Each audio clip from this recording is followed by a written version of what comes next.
तटकरे हे सगळं करतोय, तर त्यांचे अतिशय परम मित्र असलेले सुरेश भाऊ लाड हे जे बावल्या इथं नाचतायत त्याचं सूत्रधारी कोण आहे तर तटकरे आहेत. दोघांची जी अभद्र युती झालेली आहे. परंतु सुशोभीकरण म्हणजे विकास नाही. पैशाचा वारेमा पूर टाकू दे केला त्यांनी 2024ला. विकासाचे नाही, त्यांचं ध्येय फक्त सत्ता मिळवणे. त्या विकासाने यांचा थरथराट झालेला आहे, थैथयाट झाले. आंधळ्याशी जग अवघेची आंधळे. महेंद्र शेठना कोणीही अडवू शकत नाही. जे काही इथेशे बावल्या नाचवता ह्या काही कामाच्या नाही आहेत. राष्ट्रवादीचा नेता शिवसेनेची तिकीट मिळवण्यासाठी प्रयत्न करत होता. उभाटाच्या नेत्यांनी काही आर्थिक खोक्यांचं काही घेतलं का?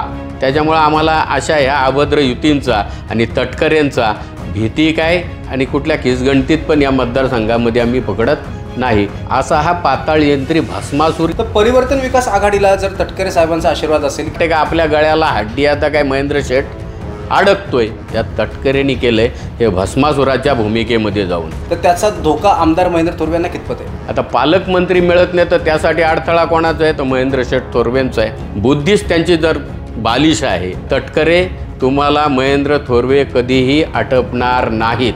नमस्कार, मी प्रथमेश कुडेकर. आपण पाहताय कर्ज सुपरफास्ट. सध्या आपण बघतोय सगळीकडे संपूर्ण महाराष्ट्रात स्थानिक स्वराज्य संस्थांच्या निवडणुकांचं वारं दादा व्हायला लागलेलं आहे. कुठेतरी एकीकडे आपण बघतोय की काही पक्षांच्या युत्या असतील, काही पक्षांच्या आघाड्या असतील. याच्यामुळे स्थानिक पातळीवर कुठेतरी एक वेगळ्या प्रकारचं राजकारण घडतं की काय, आणि त्या कुठेतरी युत्या आणि आघाड्यांचा फटका उमेदवारांना बसतो की काय, असं सगळीकडे सत्र दिसायला लागलेलं आहे. नुकतंच दादा आपण बघतोय की काल राष्ट्रवादी असेल किंवा शिवसेना उद्धव बाळासाहेब ठाकरे या पक्षाची एक कुठेतरी आघाडी या मतदारसंघात झालेली आहे. या आघाडीमुळे कुठेतरी आमदार महेंद्र थोरवे यांच्या शिवसेनेला आणि भाजपच्या असलेल्या पारंपरिक युतीला कुठेतरी फटका बसेल आणि त्यांचे उमेदवार पराभूत होतील असं चित्र निर्माण केलं जाते. आमदार महेंद्र थोरवे आणि भाजपा या दोन पक्षांच्या विरोधात आता कुठेतरी सगळे विरोधक एकत्रपणे आलेले आहेत आणि आमदार महेंद्र थोरवे यांच्या विरोधात त्यांनी एक रणशिंग फुंकले. त्या परिवर्तन विकास आघाडी असेल त्याचा फटका कुठेतरी आमदार महेंद्र थोरवे यांच्यासोबत असणाऱ्या पक्षांना किंवा आमदार महेंद्र थोरवे यांच्यासह शिवसेनेच्या उमेदवारांना बसण्याची शक्यता आहे का? आपल्याला काय वाटतं? नमस्कार. प्रथम आज एकादशी आहे. एकादशीनिमित्त सर्वांना शुभेच्छा.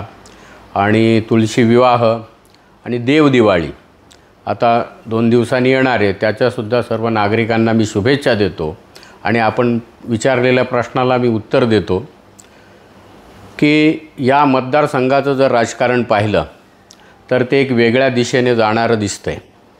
कारण विकासाला प्राधान्य न देता काही विरोधक हे सत्तेला प्राधान्य देताना दिसत आहेत. म्हणून ज्या काही कृत्रिम युत्या आघाड्या ज्या घडवण्याचा प्रयत्न चालू आहे, आणि कालच एक बातमी आली की उभाटा गटाची आणि अजितदादा राष्ट्रवादी गटाची या ठिकाणी युतीची घोषणा झाली आणि त्या घोषणेच्या माध्यमातून त्यांनी असं ठरवलं का आमदारांना घेरण्याचं. परंतु आमदार साहेब जे काम करतात मग संघटनात्मक असेल, या मतदारसंघाच्या विकासात्मक असेल, कारण या मतदारसंघाचा सर्वांगीण विकास व्हावा हेच ध्येय आमदारांचं आहे. पहिल्या टर्ममध्ये 2900 कोटी रुपयांचा निधी आणून या मतदारसंघाला अगदी सुजलाम सुफलाम आणि दळणवळणाच्या दृष्टीने समृद्ध करण्याचं काम केलं. या मतदारसंघाची शान म्हणजे या सौंदर्य वाढावं म्हणून या ठिकाणी आपण पाहता आज एकादशी आहे. भव्य अशी पांडुरंगाची मूर्ती या ठिकाणी स्थापन केली. आज सर्वांना या ठिकाणी दर्शन घडतं आहे. आणि त्याचप्रमाणे ज्येष्ठ निरूपणकार दादासाहेब धर्माधिकारी यांच्यासुद्धा नानासाहेब धर्माधिकारी यांच्या नावाने जे या ठिकाणी मोठी भव्य कमान उभी केलेली, प्रवेशद्वार उभे केले, ते या कर्जतचं सौंदर्यामध्ये भर टाकते. त्याचप्रमाणे छत्रपती संभाजी महाराजांचं या ठिकाणी मोठ्या स्वरूपाची मूर्ती उभी केलेली आहे. तीसुद्धा या ठिकाणी एक प्रेरणा देणारं आहे. शिवसृष्टी निर्माण केलेली आहे. प्रभू श्रीरामांची मूर्ती उभारलेली आहे. एवढं हे भव्य आणि दिव्य असं शाश्वत विकासाचं ध्येय आमदार साहेबांनी घेऊन चालत असताना या विकासाला कुठंतरी दृष्ट लावावी, कुठंतरी अपशकुन करावा, या दृष्टीने विरोधकांनी राष्ट्रवादी काँग्रेस पक्ष आणि उभाटा गट एक मनसुबा घेऊन एक इस्पीत साध्य करण्यासाठी त्यांनी जी युती कालची इथं घोषणा केलेली आहे. परंतु ह्या युतीचा परिणाम जी महाविकास जी परिवर्तन विकास आघाडी म्हणून त्यांनी जी स्थापन केली तिचा परिणाम महायुतीच्या जे आमचे पारंपरिक घटक पक्ष आहेत, म्हणजे शिवसेना असेल, भाजप असेल आणि RPI असेल, असे 3 हे पारंपरिक नैसर्गिक युतीतले घटक पक्ष आहेत. यांची ही युती अभेद्य आहे. परंतु एक अनैसर्गिक आमच्या महायुतीमध्ये आलेला पक्ष म्हणजे राष्ट्रवादी काँग्रेस पक्ष, तो या ठिकाणी कधी उपयोगात आलेला नाही किंवा त्यांनी कधी मान्य केलं नाही, कधी जुळवून घेतलं नाही. त्यांची ते मनसुबे वेगळे होते, सत्तेचे, विकासाचे नाही. त्यांचं ध्येय फक्त सत्ता मिळवणे. ही परिवर्तन विकास आघाडी की सत्ता पिपासू आघाडी, ही सत्ता पिपासू आघाडी. इथं परिवर्तन काय करायचं नाही. परिवर्तन करू पाहतात कशासाठी, तर सत्ता मिळवण्यासाठी. या मतदारसंघाचा विकास करण्यासाठी नाही. जर मतदारसंघाचा विकास करण्याचं जर त्यांचं उद्दिष्ट असतं, म्हणजे विशेषतः म्हणजे राष्ट्रवादी काँग्रेस पक्षाचं, तर त्यांनी महायुतीचा धर्म पाळला असता. झालं गेलं ते सोडून दिलं असतं. परंतु सत्ता येन केन प्रकारे सत्ता मिळवणं हेच त्यांचं उद्दिष्ट आहे. आमदार साहेबांच्या विकासात्मक जी घोडदौड चालू आहे, त्या विकासाने यांचा थरथराट झालेला आहे, थैथयाट झाले. काहीच त्याच्यापुढं हे निष्प्रभ ठरतात. नुसते इव्हेंट करून काय लोक जवळ करत नाहीत किंवा लोक जनमत आपलं होऊ शकत नाही. जनतेला विकास हवा असतो आणि विकासाला जनता प्राधान्य देते. म्हणून 2024च्या निवडणुकीमध्ये पुन्हा आमदारांना एवढं फूट पडूनसुद्धा शिवसेनेमध्ये निवडून दिलं या जनतेने. कारण जनतेने काय दिलं, कारण आमदार हे कार्यतत्पर आहेत, कर्तृत्ववान आहेत. म्हणून कर्तृत्ववान माणसाला काम करण्याची संधी ही जनता देत असते. त्याप्रमाणे आमदारांना त्यांनी दिलेलं आहे. परंतु यांना ते अजून काय पचनी पडलेलं नाही. फक्त आमदारांच्यावर येन केन खालच्या पातळीवर जाऊन टीका करणं आणि विकास झाला नाही, तो दिसत नाही, कुठं कळत नाही. कारण कसं आहे, शेवटी आंधळ्याशी जग अवघेची आंधळे. आंधळ्याला काय दिसतं, जग आंधळं वाटते, परंतु जग हे डोळस आहे. या मतदारसंघामध्ये झालेला विकास जनतेला कळतो आहे. त्याच्यामुळे किती जरी युत्या आघाड्या काय अजून काय किती षडयंत्र जरी रचली तरी आमदार साहेब आणि आमच्या महायुतीला म्हणजे पारंपरिक शिवसेना, भाजपा, RPI युतीला कोणी हरवू शकत नाही. आणि त्याची तिळमात्रही आम्हाला भीती नाही. तुम्हाला काय करायचं त्या पद्धतीने करा. कारण यांचा करता करविता धनी कोण आहे, हे फक्त काय कळसूत्रीचे बोलताना बावलेत, कठपुतलेत. या नाचत आहेत. यांना नाचवणारा वेगळा आहे. नाचवणारा या जिल्ह्याच्या राजकारणामध्ये भस्मासुराची भूमिका बजावणारा तटकरे आहे. तटकरे हे सगळं करतो आहे. कारण त्याला अजिबात इथे कोणी त्याच्यापेक्षा वरचढ किंवा त्याची बरोबरी करणारा किंवा त्याला क्रॉस करणारा असा माणूस चालत नाही. कारण या सध्यांनी जेव्हापासून या रायगडच्या राजकारणामध्ये तटकरेंनी पदार्पण केले त्या दिवसापासून गद्दारीचं आणि दुसऱ्याला षडयंत्र रचून खच्ची करण्याचंच राजकारण केलेलं आहे.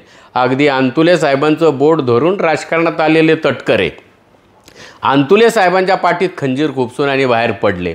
मी तुम्हाला तुमच्या माध्यमातून मी जनतेला सांगू इच्छितो. कारण जर या मतदारसंघात ते एकमेव जर आमदार असते तर ते मंत्री आणि तेच पालकमंत्री, म्हणजे एक हाती सत्ता पाहिजे, त्यांच्या जोडीला कोण नाही पाहिजे. मी तुम्हाला अनेक उदाहरणं दिली.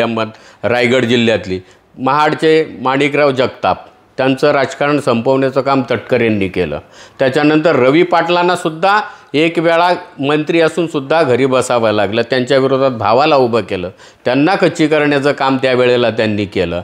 दादासाहेब साबळे होते, त्यांनासुद्धा तिथे खच्ची करण्याचं काम केलं. भाई पाशीलकर होते, भाई पाशीलकरांना त्यांच्याच मतदारसंघातले, त्यांना खच्ची करण्याचं काम केलं. आपल्या मतदारसंघाचं बोलायचं तर बंधू पाटील, आदरणीय बंधू पाटील अतिशय ज्येष्ठ नेते आणि हुशार आणि एक ताकदीचे नेते होते, त्यांनासुद्धा खच्ची करण्याचं काम हे तटकरेंनी केलं.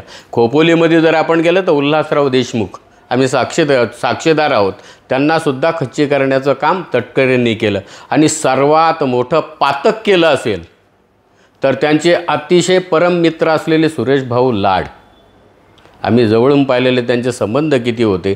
मी सुरेश भाऊंना लहानपणापासून ओळखतो. मग त्यांचंसुद्धा राजकारण संपवण्याचं तटकरेंनी महापाप केलेले. असा हा पाताळयंत्री भस्मासूर या रायगड जिल्ह्यामध्ये आहे. आता या 24च्या निवडणुकीत विधानसभेच्या निवडणुकामध्ये त्यांनी जे षडयंत्र रचलं होतं, लोकसभेला स्वतःची सीट अगदी सही सलामत तिकडं महेंद्र दळवी असतील, इकडं महेंद्र शेठ थोरवे असतील, आदरणीय भरत शेठ गोगावले असतील, यांनी प्रामाणिकपणे त्यांचं काम करून, कारण महायुती झालेली आहे आणि महायुतीचा धर्म पाळून त्यांना निवडून देण्याचं काम केलं. परंतु तेच विधानसभेच्या निवडणुकीमध्ये या तिन्ही उमेदवारांना पाडण्याचं षडयंत्र त्यांनी तिथे रचलं होतं. परंतु त्याच्यामध्ये ते यशस्वी काय झाले नाही. आता झाले नाही तर आता पुन्हा तिकडे काय आता पालकमंत्री मिळत नाही. आता पालकमंत्री मिळत नाही तर त्यासाठी अडथळा कोणाचा आहे? तर महेंद्र शेठ थोरवेंचा आहे. महेंद्र शेठ थोरवेंनीच त्यांना विरोध केलेला का आम्ही 3 आमदार शिवसेनेचे असताना आणि ज्येष्ठ सर्वात सिनियर भरत शेठ गोगावले असताना यांच्या मुलीला जर मिळत असेल तर तो अन्यायकारक आहे. अन्यायाविरुद्ध आवाज उठवणं हे काही कुठला विद्रोह होत नाही, कारण अन्यायाविरुद्ध आवाज उठवलाच पाहिजे. ते महेंद्र शेठ थोरवेंनी ते केलेलं आहे. आता ते त्यांना सलायला लागलेले, आता ते पचनी पडत नाही. आता कसं करायचं? हाच एक काटा आपल्याला आता आडवा आहे. मग याला कसं काढायचं, याला कसं आता बाजूला करायचं, म्हणून इथे जे षडयंत्र रचलं जातं आहे, हे जे बावल्या इथं नाचत आहेत त्याचं सूत्रधारी कोण आहे? तर तटकर आहेत. हे सूत्रधारी बावली नाचवी सभे भीतरी, ही समोर आपल्याला नाचताना वेगळी दिसतात. ही सगळे नाचवणारा तो एका, जेणेकरून महेंद्र थोरवेंना इथेशी खाली खेचलं पाहिजे. परंतु हे सगळं पाताळ यंत्री षडयंत्र इथं काही कामा येणार नाही. या मतदारसंघातली जनता अतिशय सुज्ञ आहे आणि सुज्ञ असल्या कारणाने 2024ला आमदार पुन्हा महेंद्र शेठ थोरवे झालेले आहेत. त्याचप्रमाणे विकासाचा विचार जर केला तर पुन्हा आता मी तुम्हाला सांगतो का खोपोलीमध्ये कालच 27 कोटी रुपयांच्या कामाचं भूमिपूजन केलं आणि एक 15 दिवसापूर्वी नेरळमध्ये आमचं एक भूमिपूजन झालं 137 कोटी रुपयांचं. आणि ते इतकं महत्त्वाचं आहे आमच्या दृष्टीने, त्या दृष्टीने तिथे का नेरळ ते माथेरान हा रस्ता सुसज्ज होईल. नेरळ साई मंदिर ते सुगवे तो मधलाच रस्ता आहे पिंपळवलीवरून गुडवनपासून असा, तो सुद्धा कॉन्क्रिटीकरण त्याचं होणार आहे. त्यानंतर महत्त्वाचा म्हणजे कुठला? साई मंदिर म्हणजे नेरळ ते कळंब, तो हा रस्ता कॉन्क्रिटीकरण आणि रुंदीकरण त्याचं होणार आहे. त्याचप्रमाणे दामत गेट ते आंबिवली गेट हा पेशवाई मार्ग, इतकी दयनीय अवस्था त्याची होती, हा सुद्धा कॉन्क्रिटीकरण होणार आहे. एवढा मोठं काम आमदार साहेबांनी तिथं केले. तर आता फक्त आमदार साहेबांसारखा माणूस नाही, खरोखर विकास पुरुष आहे, खरोखर कार्यसम्राट आमदार आहे. काय फुकटची उपाधी काय आपण लावलेली नाही अशी जनतेची धारणा झालेली आहे. आणि त्याच्यामुळं ह्या सगळ्यांची आता काय झाले, पळता भुई थोडी झाले. मग कोण कोण बरोबर येते? मग उबाठाला बरोबर घ्या, शेका पक्ष येतं आहे का, आमका येतो आहे का, तमका येतो आहे का, परंतु असं काही कोणी त्यांच्याजवळ आता जाताना दिसत नाही. दोघांची जी अभद्र युती झालेली आहे, कारण दोघांचा हेतू काय? आमची विधानसभेला मिळालेली मतं आणि तुमची मिळालेली मतं. परंतु सिंहावलोकन करण्याची आवश्यकता आहे. त्या निवडणुकीमध्ये तुम्ही जे वापरलेले जे काही पैत्रे होते, जे काही डावपेच होते, त्याच्यात बऱ्याच अंशी तुम्हाला तेव्हा यश आलं, परंतु तुम्हाला ते यश देऊ शकलं नाही. का? तर ते तुमचं नीतिमत्ता तुमची ठिकाणावर नव्हती. यश कोणाला मिळते? का ज्याची नीतिमत्ता ठिकाणावर असते, जो नीतिमत्तेने चालतो त्याला यश मिळते.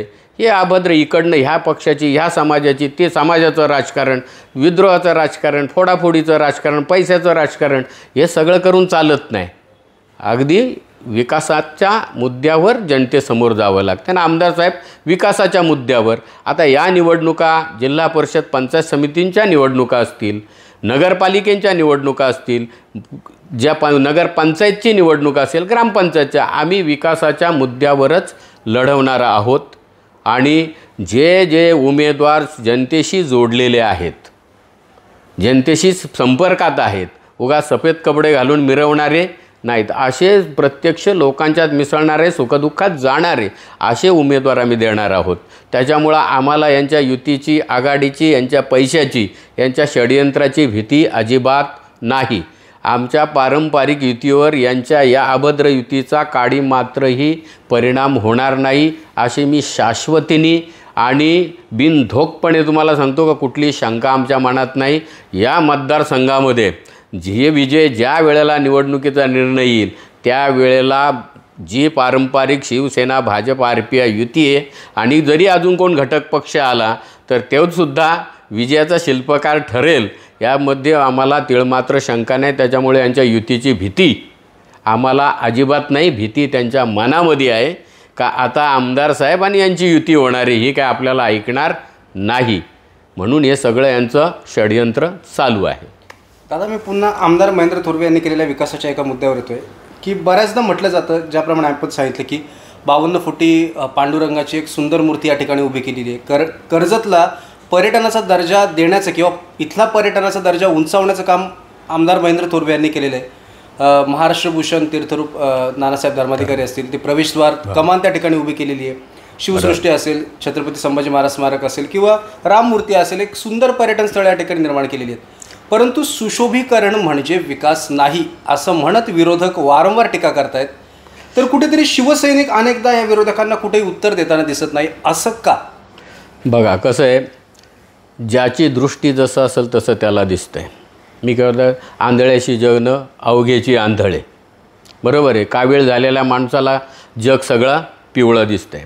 आता भव्य पांडुरंगाची मूर्ती, या विश्वाचा अधिष्ठाता जो पांडुरंग आहे, भगवंत आहे, त्याला त्यांची मूर्ती जर सुशोभीकरण वाटत असेल, ज्या समाजाला दिशा देण्याचं काम ज्यांनी केलं, जे सुसंस्कृत करण्याचं काम केलं, अध्यात्माच्या मार्गाला काम नेण्याचं काम, जे दिशा देण्याचं काम जे केलेलं आहे, नानासाहेब धर्माधिकारी यांच्या नावाने जर या ठिकाणी भव्य प्रवेशद्वार उभं राहत असेल आणि ते त्यांना जर सुशोभीकरण वाटत असेल, त्याचप्रमाणे या भारताचं एक आत्मा म्हणतो त्याला, तो भारताचा आत्मा म्हणजे प्रभू श्रीराम यांची मूर्ती जर त्यांना सुशोभीकरण वाटत असेल, किंवा ज्यांनी वीर संभाजी महाराज, धर्मवीर संभाजी महाराजांची मूर्तीसुद्धा त्यांना सुशोभीकरण वाटत असेल, किंवा शिवसृष्टी निर्माण केलेली आहे, छत्रपती शिवाजी महाराजांची जर त्या ठिकाणी प्रेरणा घेण्याचं जर सुशोभीकरण वाटत असेल, तर एवढं दुर्दैव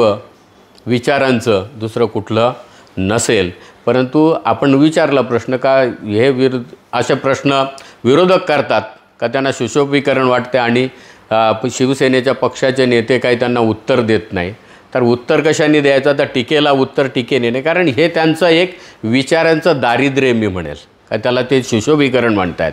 परंतु आम्ही आमदार साहेब आमची चर्चा त्याच्यावर झाल्यानंतर यांना काय उत्तर देणार आहे या विषयावर, का ज्यांना भगवंताचं अधिष्ठान समजत नाही, ज्यांना ऐतिहासिक म्हणजे युग पुरुष होते, छत्रपती शिवाजी महाराजांचा आदर्श नाही, छत्रपती संभाजी महाराजांचा आदर्श ते ठेवू शकत नाहीत, आणि नानासाहेब धर्माधिकारी यांच्या कार्याची जर त्यांना जाणीव नसेल तर त्यांना उत्तरं काय द्यायची. व ते देण्यापेक्षा आपण त्यांना विकासाने उत्तर देऊ. सातत्याने कामं चालू आहेत, प्रत्येक ठिकाणी उद्घाटन चालू आहेत, विकास कामांचं भूमिपूजन चालू आहे, ते थांबलेलं नाही. म्हणून विकासानेच उत्तर त्यांना देण्याचं, म्हणून आम्ही काय जास्त त्याच्यावर भाष्य करत नाहीत. पण असं नाही का जाणीवपूर्वक आम्ही त्यांना उत्तर देत नाही. आता आपण बघतोय की संपूर्ण मतदारसंघात आता निवडणुकांचं ज्याप्रमाणे वार आहे, एकीकडे पारंपरिक महायुती, दुसरीकडे परिवर्तन विकास आघाडी. ज्याप्रमाणे आपण म्हटलात की तटकरे साहेबांच्या आशीर्वादाने कुठेतरी ही परिवर्तन विकास आघाडी उदयाला येते आणि आमदार महेंद्र थोरवे यांच्या विरोधात तटकरे साहेब कुठेतरी एक राजकारण खेळत आहेत. आता आमदार महेंद्र थोरवे यांनी सुद्धा असे आरोप केले होते की विधानसभेला त्यांनी अपक्ष उमेदवार माझ्या विरोधात दिला आणि मला पराभूत करण्याचा प्रयत्न करण्यात आला. तर परिवर्तन विकास आघाडीला जर तटकरे साहेबांचा आशीर्वाद असेल किंवा तटकरे साहेबांच्या आदेशाने किंवा त्यांच्या विचारांनी, त्यांच्या काही राजकीय सूत्रांनी ही परिवर्तन विकास आघाडी स्थापन झालेली असेल, तर त्याचा धोका आमदार महेंद्र थोरवे यांना कितपत आहे? बघा, चांगला प्रश्न विचारला तुम्ही. कारण मी तुम्हाला अगोदर पण सांगता की हे सगळं करता करविता कोण आहे? सूत्रधारी तटकरे आहेत. इथं जे काय चाललेले आहे, राष्ट्रवादीला धरून दुसऱ्या इतर पक्षांना गोळा करून जेणेकरून आमदार महेंद्र थोरवेंना घेरण्याचं काम करत आहेत. ते कारण त्याचं काय आहे? ते कुठे आहेत? तिकडचं ढवळाढवळ कुठं करतात. इथे अडचण काय आहे? पालकमंत्रीपदासाठी. का आमदार महेंद्र शेठ थोरवेंनी जो पालकमंत्रीपदाला त्यांच्या विरोध केला, हा स्वाभाविक आहे, त्याच्यामध्ये चुकीचं काय नाही. कारण एक आमदार आणि 3 आमदार, उद्या भाजपचा जरी असता तरी काही केलं नसतं, त्यांचेही 3 आमदार होते. परंतु एक आमदार आलेला आणि ते पण सिनियर असणाऱ्यांना जर पालकमंत्री जात असेल तर ते योग्य आहे का? तर अयोग्य आहे. म्हणून त्याच्यावर स्टे आला, उगाच आला नाही. आणि ते कुठंतरी त्यांना आता वाटते का आपल्या गळ्याला हड्डी आता काय महेंद्र शेठ अडकतोय, मग आता त्याला खाऊन कसं टाकायचं याच्यासाठी तर त्यांचं ते प्लॅनिंग चाललेलं आहे का जेन येन केन प्रकारे काय म्हणतो त्याला येन केन प्रकारे युती आघाडी काय कोण येईल त्याला बरोबर घेऊन महेंद्र शेटना घेरून आणि त्यांना कसंही तशी पराभवाला करता येईल त्यांचा याचा ते प्रयत्न केविलवायांना प्रयत्न करतात. याच्यात ते कधीच सक्सेस होऊ शकत नाही. कारण 2024ला सगळं केलं कारण त्यांचेच नेते म्हणत ज्ञात अज्ञात शक्ती आमच्या पाठीशी आहेत.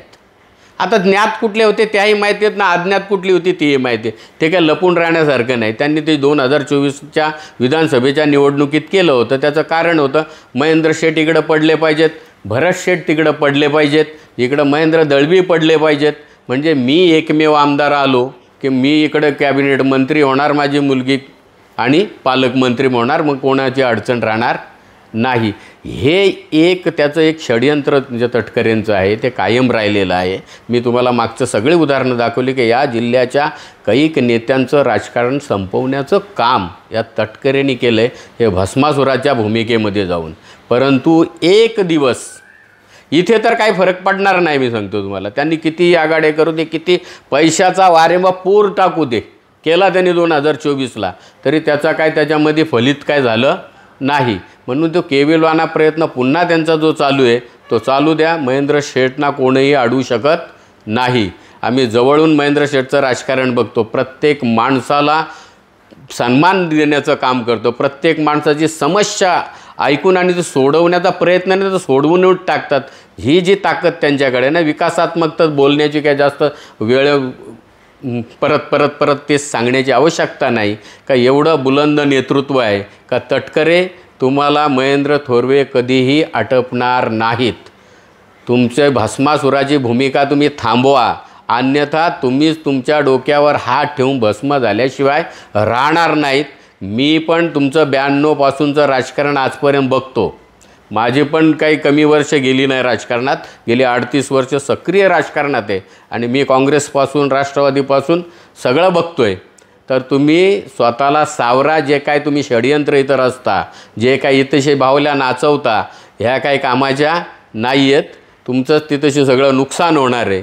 वेळी सावध व्हावी सांगेल. आणि आम्ही तुम्हाला सांगतो एक, आज इथे एक युती झाली. या युतीच्या संदर्भात मी तुम्हाला एक माझ्या मनामध्ये आलेली शंका नाही म्हणणार, एक खात्रीशीर असं मला वाटतं आहे. कारण ज्या वेळेला 2024च्या तिकीट वाटपांचं किंवा तिकीट मिळवण्याचं राष्ट्रवादीचा नेता शिवसेनेची तिकीट मिळवण्यासाठी प्रयत्न करत होता. जवळजवळ शिवसेनेच्या नेत्याला मॅनेज केल्याचं कळत होतं. आर्थिक म्हणजे अर्थपूर्ण काहीतरी करून, आर्थिक उलाढाल करून काहीतरी ऑफर देऊन आणि त्याला तू मागे घे, मला तिकडे दे. मग राष्ट्रवादीचा इथं नेता आहे, तो तरी पक्षाशी प्रामाणिक आहे का? त्याच्या नेत्यांनी वरिष्ठांनी सांगून तर काय शिवसेनेमध्ये जाऊन तिकीट घेण्याचं होतं ना, काही त्याला देण्याचा विषय होता, काहीतरी खोके काहीतरी असा. मग आता ही युती झाली कारण उभाटाची ही महाविकास आघाडी आहे. त्यांचे जे घटक पक्ष त्या ठिकाणी दिसले नाहीत, फक्त राष्ट्रवादी आणि शिवसेना, कुठली उभाटा, हीच एकत्र आलेली आहे. मग याच्यामध्ये उभाटाच्या नेत्यांनी काही आर्थिक खोक्यांचं काही घेतलं का, तेव्हा हे घडलं ना. माझ्या मनामध्ये मला तरी ती खात्री वाटते का याच्यामध्ये आर्थिक उलाढाल झाल्याची शक्यता नाकारता येणार नाही. म्हणून ही युती झालेली आहे. कारण अस्तित्वाची लढाई म्हणता येणार नाही. अस्तित्व तर त्यावेळेला सिद्ध केलं होतं. महाविकास आघाडीचा एक भाग आहे, आता इकडं राष्ट्रवादी वेगळा भाग आहे, जो महायुतीचा भाग असताना तो बाजूला आहे. आणि महायुतीची पारंपरिक जी आहे शिवसेना, भाजप आणि RPI, ती अबाधित आहे. त्याला काही अजून धक्का लागलेला नाही आणि त्या महायुतीला कोणी हरवू शकणार नाहीत. आणि ती महायुतीचे सगळे नेते, कार्यकर्ते आमदार महेंद्र शेट थोरवे यांच्यासोबत चर्चा करतायत आणि सोबतसुद्धा आहेत. त्याच्यामुळं आम्हाला अशा ह्या अभद्र युतींचा आणि तटकऱ्यांचा भीती काय आणि कुठल्या खिसगणतीत पण या मतदारसंघामध्ये आम्ही पकडत नाही. कारण जनतेवर आमचा विश्वास आहे. कारण जनता विकासाला प्राधान्य देणारी आहे. आणि जो माणूस सातत्याने सुख दुःखात सगळ्यात जो सहभाग होतो असे आहेत. तर एकटेच नव्हे तर सगळं कुटुंब होते. मग प्रसाद थोरवे असतील, मनोहर थोरवे असतील, संकेत भासे असेल, अजून जे पप्पू शेठ असेल, सगळे राजकारणाच्या माध्यमातून समाजकारण करतायत. आणि लोकांना काय वाटते, घराणेशाही. काही घराणेशाही नाही. कधी कधी त्यांच्यावर टीका होते, एवढे त्यांच्या संपत्तीविषयी बोललं जातं आहे, वैयक्तिक पातळीवर जाऊन बोललं जातं आहे. अशा घाणेरड्या टीकाकारांना उत्तर तरी काय देणार? त्यांच्या बुद्धीच त्यांची जर बालिश आहे तर त्याला उत्तर देणं योग्य वाटत नाही. परंतु प्रसंगी कसं बोलतं, कधीतरी बोललं पण पाहिजे. जनतेला ते कळणार नाही, कारण खोटं बोला पण रेटून बोला ही जर भूमिका काहीजण मांडत असतील तर त्या खोट्याचं खंडन करणंसुद्धा गरजेचं आहे. म्हणून मी आज आपल्यासमोर या ठिकाणी जे माझं मत आहे, जे पक्षाचं मत आहे, तशी मांडत आहे का ही अभद्र युती पैशाच्या देवाणघेवाणीतूनच झालेली आहे. यात आमच्या मनामध्ये शंका वाटतच नाही. दादा, आपल्याकडे विधानसभा संघटक हे पद आहे, त्याच्यामुळे कर्जत खालापूर विधानसभेत प्रत्येक गोष्टीसाठी, प्रत्येक राजकारणासाठी आपल्याला प्रत्येक ठिकाणी विचारात सुद्धा घेतलं जातं. एकंदरीत स्थानिक स्वराज्य संस्थांच्या निवडणुकांचं चित्र लक्षात घेतलं तर एक विधानसभा संघटक म्हणून एक मोठी जबाबदारी आपल्याकडे आहे की कुठल्या ठिकाणी, कुठल्या प्रभागात कुठे काय चाललं आहे याचं एक नियोजनसुद्धा आपल्याकडे असतं. शिवसेनेकडे अनेक सक्षम उमेदवार आहेत, तसंच महायुतीतल्या इतर घटक पक्षांकडे सुद्धा सक्षम उमेदवार आहेत. काही उमेदवार असे सुद्धा असतील, एखाद्या जागेवर अनेक ठिकाणी समोरासमोर येत असतील आणि त्याच्यातून मग जागांच्या वाटाघाटी वगैरे. तर कुठेतरी महायुतीमध्ये अंतर्गत काहीतरी थोडीशी भांडणं आहेत किंवा वादविवाद आहेत, अशा सुद्धा चर्चांना उदाहरण आले. तर याच्यावर काय सांगाल? नाही, हे सपशेल मी म्हणेल याला काही तथ्य नाही आहे. कारण आज या मतदारसंघाचं नेतृत्व करत असताना आमदार साहेब नेतृत्व करत असताना सर्व कार्यकर्ते आमदारच्या विचारांनी चालत आहेत. कारण आपण बोललात की प्रत्येक जो काही घडामोडीमध्ये जो विचार विनिमय करायचा आहे तो प्रत्येक सगळ्या आमच्या वरिष्ठ जे आम्ही पातळीवरचे कार्यकर्ते आहोत, जे पदाधिकारी आहोत, त्यांच्याशी सल्लामसलत करूनच पुढील निर्णय आमदार साहेब घेत आहेत.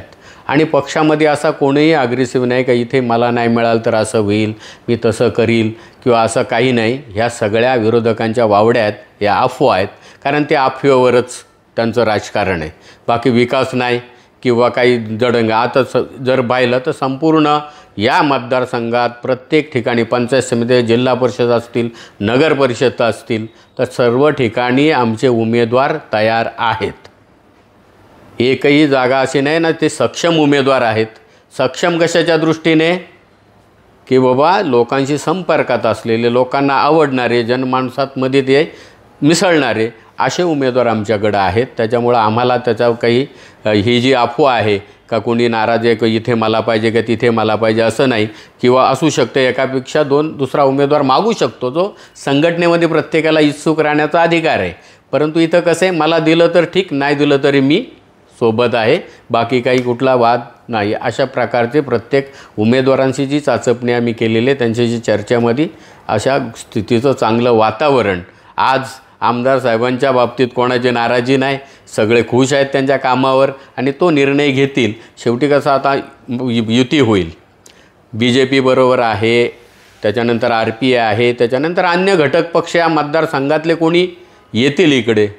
शेका पक्ष असेल, उद्या काँग्रेसवाले येतील किंवा शरद पवार गटावाले येतील, जे येतील ते समजा आले तर त्यांच्या बाबतीतसुद्धा कोणाला मागे, त्यांना काय कोणाला सोडायचे द्यायचं आहे तर देवाणघेवाणमध्ये कोणाला मागे घ्यायला लागलं तरी कोणाची नाराजी नसणार आहे. हे सर्वाधिकार आम्ही आमदार साहेबांना दिलेले आहेत, कारण ती चर्चा सगळी आमची झालेली आहेत. भाजपच्या नेत्यांच्याबरोबर आमदार साहेबांच्या चर्चा चालू आहेत, RPIवाले नेत्यांच्याबरोबर चालू आहेत, अन्य घटक इतर पक्ष आहेत त्यांच्यासोबतसुद्धा चालू आहेत. जे काय देवाणघेवाणमध्ये कोणाला सोडायचं कोणाला घ्यायचं ते अगदी एक मताने होईल, कुठलाही वाद तिथे राहणार नाही. कारण का शेवटी आम्हाला यशापर्यंतच पोचायचं आहे. कारण जनता सज्ज आहे महायुतीच्याच उमेदवारांना निवडून देण्यासाठी. कारण आमदार साहेबांचं जे विकासाचं ध्येय आहे आणि जे काम चालू आहे ते सातत्यपूर्ण जर चालवायचं असेल तर खालचे जे स्थानिक स्वराज्य संस्थेमध्ये जिल्हा परिषदेचे सदस्य असतील, पंचायत समितींचे सदस्य असतील, जिल्ह्यात काही पदाधिकारी होतील, कोणाला सभापती अध्यक्ष कोण होईल, इथे पंचायत समितीचा सभापती असेल, जे मेंबर असतील, हे जे ग्रामीण प्रत्येक गावाच्या आणि प्रत्येक विभागाच्या विकासासाठी महत्त्वाचे घटक आहेत. त्याच्यामुळे जनता बघते आमदार जर साहेब काम करत आहेत तर त्यांचेसुद्धा शिलेदार तिथं जर गेले तर अधिक जोमाने विकासाचं काम होईल. तिथे जर विरोधकांना पाठवलं तर मग ते काम होणार नाही. ही जनसामान्यांची भावना निर्माण झाली. त्याच्यामुळं आम्हाला कुठल्या ह्या युतीचा यांच्या आघाड्यांचा आम्हाला काही फरक पडणार नाही. यश आमदार साहेबांच्या आणि जे BJP RPI आमची जी युती होईल त्या युतीचंच होणार आहे, याच्यामध्ये आम्हाला मात्र शंका नाही. शिवसेनेचे विधानसभा संघटक शिवराम बदे यांच्याकडनं आपल्याला अनेक काही योजना असतील शिवसेनेच्या किंवा विरोधकांची खरडपट्टी असेल अशा काही गोष्टी समोर आल्या. दादा, येणाऱ्या निवडणुकांसाठी किंवा संपूर्ण चर्चांसाठी महायुतीसाठी आमच्याकडून आमच्या प्रेक्षकांकडून आपल्याला मनपूर्वक शुभेच्छा. आपण चर्चासत्रात सहभागी झालात त्याबद्दल मनपूर्वक धन्यवाद. आपले धन्यवाद. कारण पक्षाचे विचार आपल्या माध्यमातून जनतेसमोर जातात. तो योग आज आला. धन्यवाद. चांगला योग आहे. तालुक्यातल्या घडामोडींचे अपडेट सर्वात आधी मिळवा. कर्जत सुपरफास्ट चॅनलला सबस्क्राईब करायला विसरू नका.